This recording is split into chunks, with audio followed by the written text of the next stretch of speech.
Have you been wanting to make a junk journal? I know you have. Today I'm going to show you how to make one out of this gorgeous composition book. You can use any composition book. This one came from Ollie's. I am also going to add some of my favorite images from this old Bambi book that has seen better days. I sized it down so that we are going to actually put that on our cover sheet. We're using some glue, tape, trim, fabric tack, and something to trace around your subject that you want to put on the cover.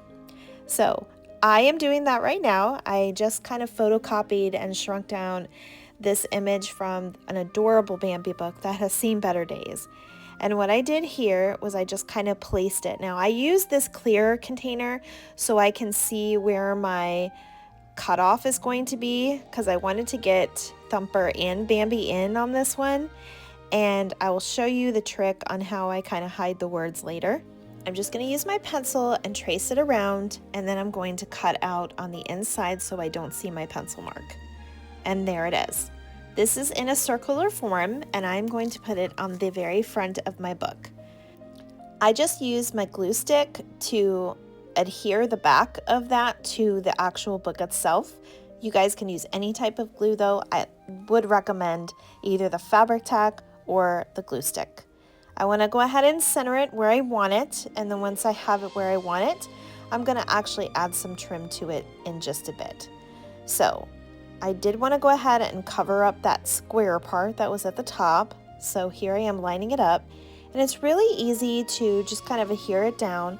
You can use your hand, you can use a ruler, or like the edge of your scissors, your bone folder, whatever works for you. You just want to make sure it's adhered really good and it's on all sides. Now, I did go ahead and change my mind and I wanted to use the yellow fabric rickrack on this one. So I'm just going to go all the way around and you'll see how I do this. I'm taking my fabric tack and I'm just going all the way around in sections when I go ahead and use this rickrack.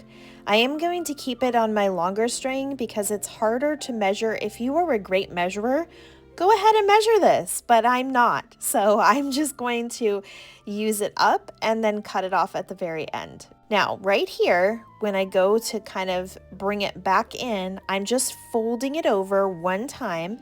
I did secure that with a little bit of fabric tack, as you can see. And then I finished it off and I met the two at the bottom. Now you can meet your two ends of rickrack. You could do two pieces if you wanted, however you want to do that, and I will show you how I hide it in just a little bit. I'm going to go ahead and fold that over now, as you can see. That's how I did that. And then we're just going to come up and around. Now, when it comes to cutting, I do definitely recommend you guys use sharp scissors. These are kind of dull scissors, so it does tend to fray when you're using dull scissors. You could take care of that by putting a little bit of fabric tack at the end. I am actually gluing that anyway, and I'm going to cover that, so it's really not going to show.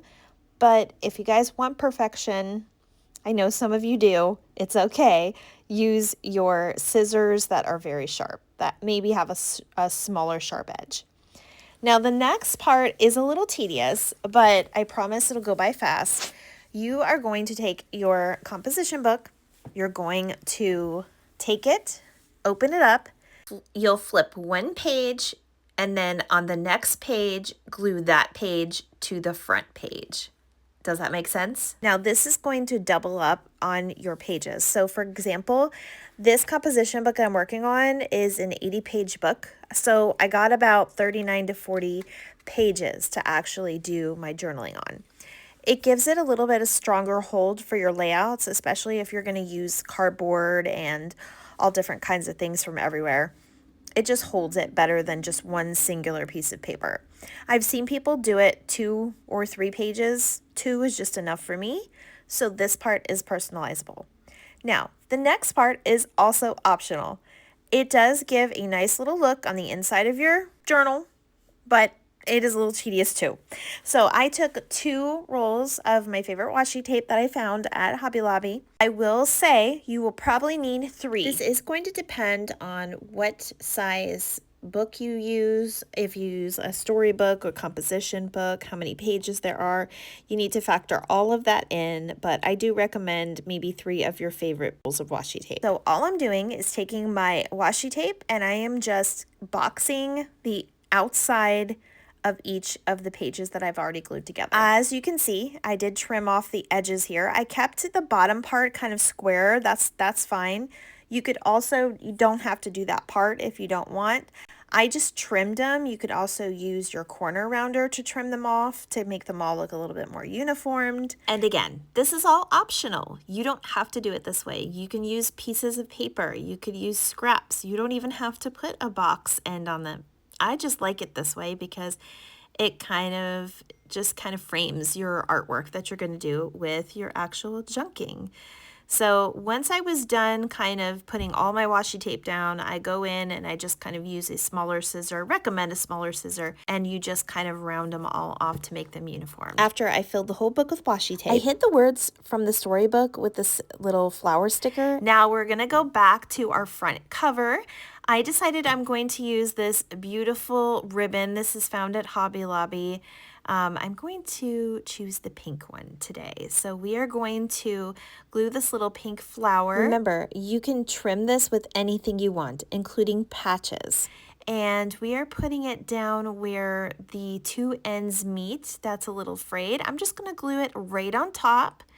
And I just use my fabric tack for that. And that just kind of gives it a cutesy little frame for this. When I do glue these down, I like to put them a little bit up the petals too, not just in the middle. This is just so it doesn't come loose because you're going to use this book a lot. The final step to this is adding some trim. Of course, this is optional as well. I'm just going to go ahead and put in my blue rickrack with this one. I think all the colors look really beautiful and springy. This is for like my spring / going into summer journal.